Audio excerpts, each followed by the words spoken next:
Welcome to the Success in Africa podcast with Dr. Modupe, your weekly dose of leadership vitamins to make you successful in Africa. Hello, and welcome to the Success in Africa podcast, episode 5. My name is Dr. Modupe, and I am a scholar and practitioner of leadership and organizational development. Simply put, I study what makes people successful. I have been studying this for 3 decades with a particular focus on people in Africa. And in this podcast, I will share stories, lessons, and insights about people having success in Africa. Why this podcast? Because I am sick and tired of Africa being the poorest continent in the world. We are blessed with the greatest resource, young people. Africa will soon have the largest number of working age people in the world. And when these people achieve success, Africa's wealth will be unparalleled. Why? Because I don't know of too many Africans whose goal in life it is to die poor.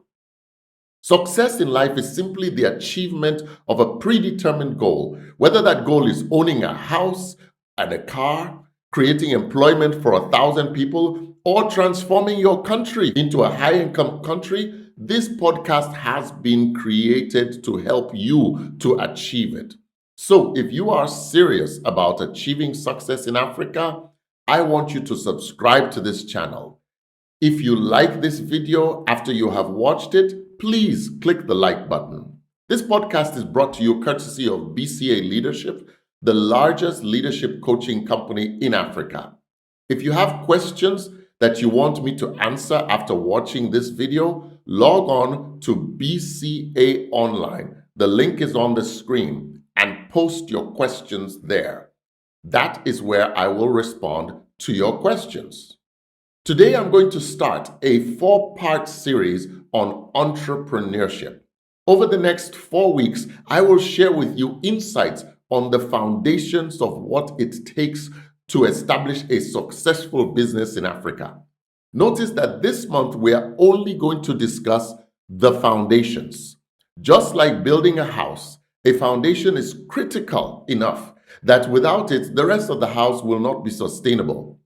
At the same time, you know that simply completing the foundation does not mean that you have a house yet that anyone can live in. So today we're going to talk about you, the person who wants to build a successful business. You as the founder are a key part of the business's foundation. Are you ready for it? Do you have what it takes to build a successful business in Africa? Guess what? If you believe you do, you're right. If you believe you do not, you are also correct. See, you have to be crazy enough to believe that you have what it takes to build a successful business in Africa, because when you strip away all the fluff, this is what it comes down to: belief. Regardless of the obstacles you may find in your way, you have to be crazy enough to believe that you can and to act on that belief. Let me tell you about OLUSEGUN JAJI and the Sea Coach Corporation. OLUSEGUN JAJI is the founder and CEO of Sea Coach Sierra Leone, Sea Coach Nigeria, Sea Coach Guinea, and Sea Craft, a boat building company. The first 3 companies are boat transportation companies operating in West Africa. Standing 6 foot 4 inches tall, Jaji looks more like a bodyguard than a CEO, with bulging biceps, a wide smile, and piercing eyes. Jaji is the holder of a master's degree in finance and never grew up on a boat or loving boats or raised in a boating or fishing environment. What he possesses is belief in himself and his vision, even to the point that some people around him may wonder if he's crazy. See, Jaji was living in the USA and was the owner of a small nightclub in Pennsylvania when a Sierra Leonean politician met him and a few other Africans and encouraged them to visit Sierra Leone. During his visit to Sierra Leone, he and his friends were delayed by 4 hours. Why? Because the ferry that you need to transport you from the airport to the capital city of Freetown broke down. Recognizing this as a problem worth solving because of the high volume of upper and middle class people who have to deal with this challenge, Jaji decided to get into this business. However, he knew nothing about boats, so he determinedly set about to correct this deficiency. He attended boat shows, read about boats, and even became a line walker at a jetty construction company in order to learn the finer details about how to build a jetty and run a boat. Armed with $600,000 of investment in jetty building materials and boats that he raised from the sale of his property in the US and also from a business colleague, he arrived in Sierra Leone only to be told that he could not build a jetty in Government Wharf, where he had previously been assured that he could. He pivoted to find the underside of the Aberdeen Bridge as an ideal location for a jetty, and he built one. On the Lunge side, that's the airport side, he chose Mahera Beach as his ideal location. He registered the business as Pelican Water Taxi and started operating in December 2008. The early days were rough. Passengers routinely vomited their dinners on his boats. Within 6 months of starting the business, his Sierra Leonean partners sued him in court for greater control of the business. Jaji almost lost everything, and he had to rebuild from scratch when his bank accounts were frozen as part of the lawsuit. He recalls, he says, "I was eating dry gari. I had to carry all my cash in my pocket." He bought and repaired a boat in Laka and registered a new company, Sea Coach Express. By December 2009, he was running again. His hands-on approach to customer service paid off when he sat next to a Nigerian lady who was clearly terrified of the boat one evening. She turned out to be the incoming managing director of Zenith Bank, and after a lot of cajoling, she gave in to Jaji's repeated requests, and gave Sea Coach Express its first loan. The business grew steadily with the advent of African minerals and London mining that were hungry for reliable boat transportation, and they chartered Jaji's boats on a retainer basis. Just when things were looking great, Jaji almost lost it all again. Always looking for ways to improve the crossing experience, he invested in 2 helicopters. Air Coach, as he called it, was a disaster from the start. He was thwarted by government regulators that refused to give him a license to land his helicopters in the airport. The investment he made in the helipad was hijacked by the sale of the very same helipad by a government minister. Finally, his own helicopter employees connived to steal one of the helicopters. He lost hundreds of thousands of dollars. He lost weight considerably and almost lost the Sea Coach business due to the financial challenges. It took a pep talk by his sister to help him see the brighter side of life. She said to him, Jaji, you could have started Air Coach, then had a fatal crash that killed passengers. Think of this crisis as God preventing you from experiencing a worse one."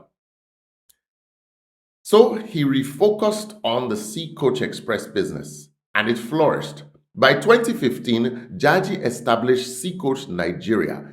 In 2017, he opened Seacraft, a boat building company. Business was booming until another crisis struck: COVID.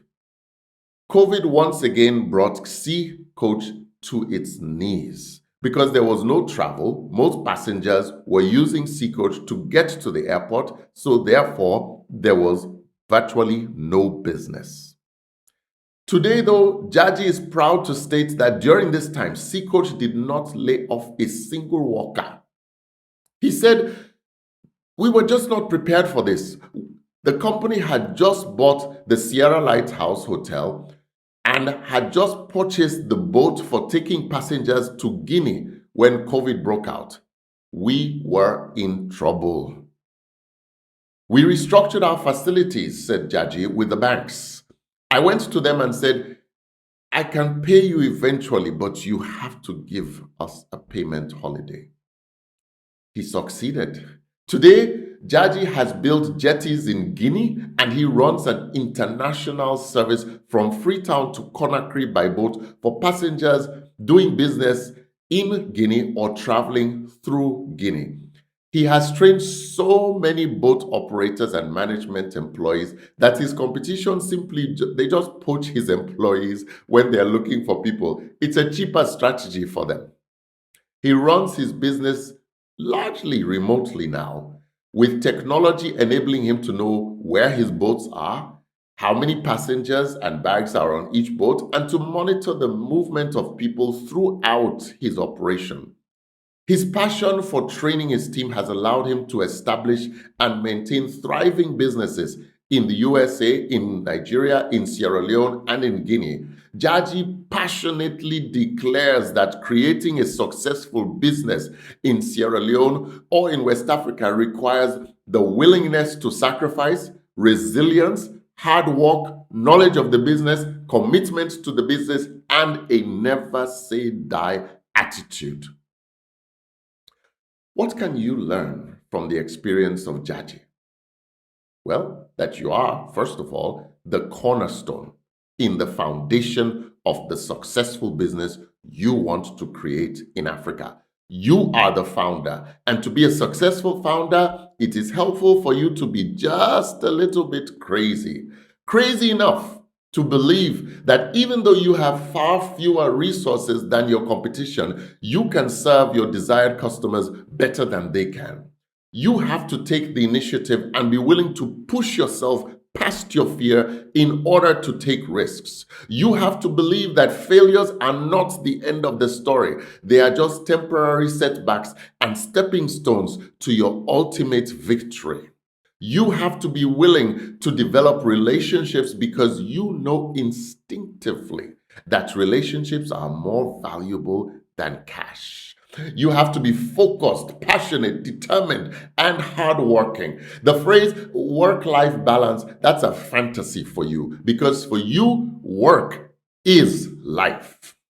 Are you ready to be a successful founder in Africa? I hope you are, because Africa needs you. Remember, if you believe you are correct.